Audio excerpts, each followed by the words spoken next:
It's part 4 of my retro look back, and it's coming up next. This is a good one. I promise you. Very, very good one. It's one of my favorite games on this system, so stick around. You're going to want to see it.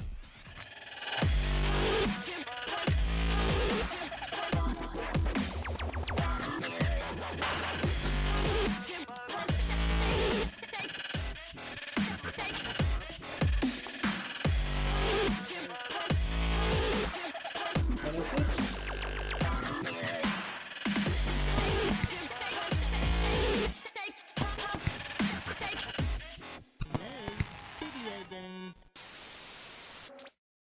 Hey everyone, it is Scott Galaxy here, and look what I have. It's another package. I don't know what it is. I hardly ever do anymore because I'm just getting so many put in here, or shipped to me. So let's just open it up and see what it is. There's probably an easier way to open this. Another package inside. All right. All right. Think we got it.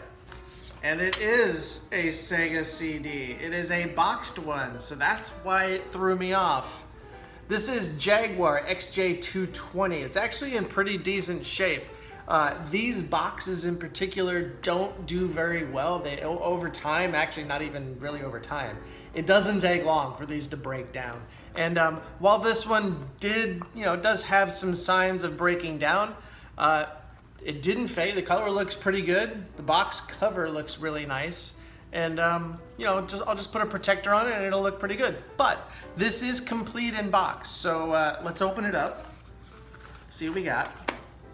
Wow, this manual looks brand new. Like no one's touched it. That is amazing. And of course, the disc. This is a JVC game, and it looks really good. No scratches, no nothing on there that makes it look bad. Now this game, complete in box, cost me $29, $29.99 actually, $30, which isn't too bad. This is one of my favorite games that I ever had on the Sega CD. I don't remember if it was one of the first games I bought, but it is one that I remember fondly and one I've wanted for a very long time. It's at the top of my list of Sega CD games to buy. Unfortunately, I just couldn't find a decent copy until recently when I'm 80, 90 games in. So this is gonna be awesome. So the only thing left to do, really, you know the drill, is head downstairs to the game room and pop this bad boy in and see how it runs.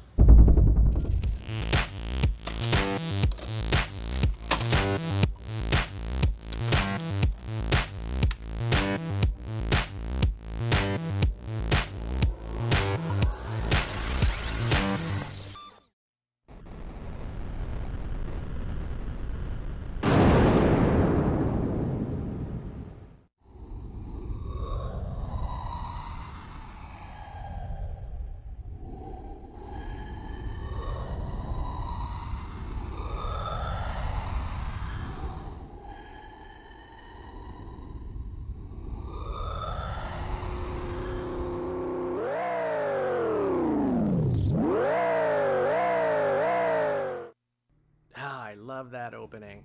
I remember seeing this opening for the first time and thinking, wow, do that, Nintendo. Even the music takes me back to a very special time and place where I felt I was seeing something new, something special, and that the gaming future was very bright. I really, really thought that. So that's kind of where my head was at the time that I was playing this game for the very first time. Now, there are a number of options here. You can change your name if you like. You can change from automatic to stick or vice versa. You can pick your music tracks, how many laps you want to do, whether you want miles per hour or kilometers, and if you want to play a 1 or 2 player game, which I didn't capture this time around, but like most multiplayer racing games at the time, it's split screen. So keep that in mind. There's also a track editor option as well, but again, I didn't capture any footage of this because that's really not my purpose here today. I just want to show you the gameplay, but it's a cool option nonetheless. So once you set your options, it's off to the races.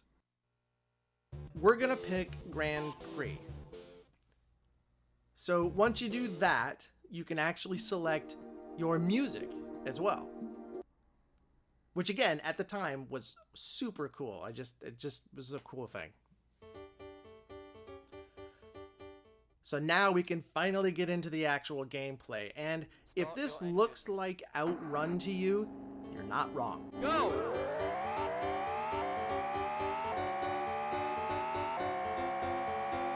If Outrun were a simulation race game, this would be it. Now the car's engine sound leaves a little bit to be desired, but the control is spot on. And again, it feels a lot like Outrun. So if you're good at Outrun, you're going to be probably pretty good at this, or you'll be able to pick it up pretty quick. And just look at the graphics. I mean, this game shows off some really nice sprite scaling, which could only be done with the Sega CD hardware. And if you know Core, the game's developer, you know they are masters at utilizing the Sega CD's sprite scaling capabilities. It's really nice and fluid.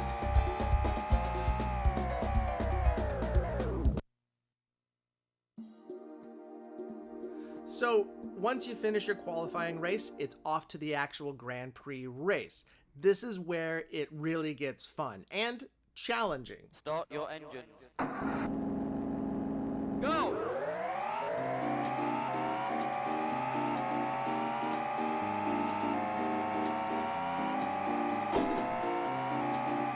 First, you must be sure to minimize your collisions with other cars or obstacles, because for one, it will drastically affect your speed and momentum, and two, while you can't actually wreck your car, it can and will take damage. Again, the sound effects for the collisions could have been a lot better, but that's neither here nor there. So if you're a reckless driver and you're constantly running into other cars when you try to pass them, you're going to be spending a lot of money on repairs when this race is over.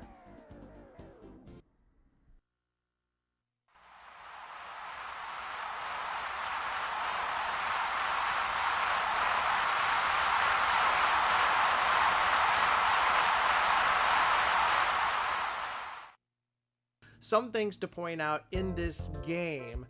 First, the only car that's real in this game is the Jaguar. The other cars are not. They look cool, but they're not official. And the other car companies you're racing against have been altered. So Ferrari, for example, is now Farino, and so on. Which is totally fine because, I mean, this is a Jaguar game after all. Now, with that being said, the Amiga version of this game, I believe, did put actual manufacturers' names in it without their permission. So if you want to check that out, certainly go do that. This one is definitely better. So before I move on, secondly, the other thing I want to mention is that the racers are also fake, but then again, who cares? You're driving a freaking Jaguar. I mean, look at that Jaguar prowling across the bottom there. Nice. Just a nice little touch. Quick side note, if you do have a CD backup RAM for your Sega CD, you can use it for this game, which is really cool.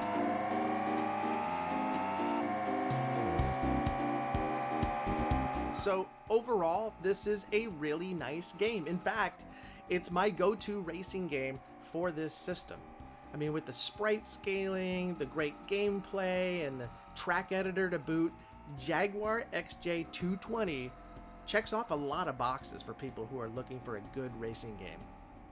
And I'm not the only one who feels that way. In fact, back in 1993 when this game came out for the Sega CD and Mega CD, it received overwhelming positive reviews. So, needless to say, I highly recommend this game.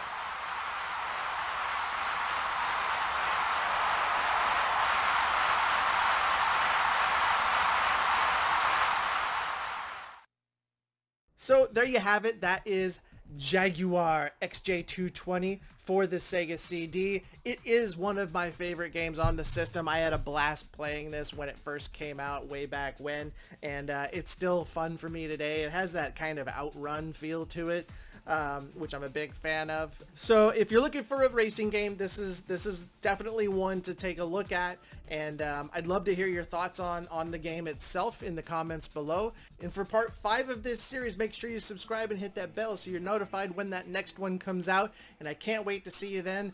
Until then, I'm Scott Galaxy, and I'll see you next time.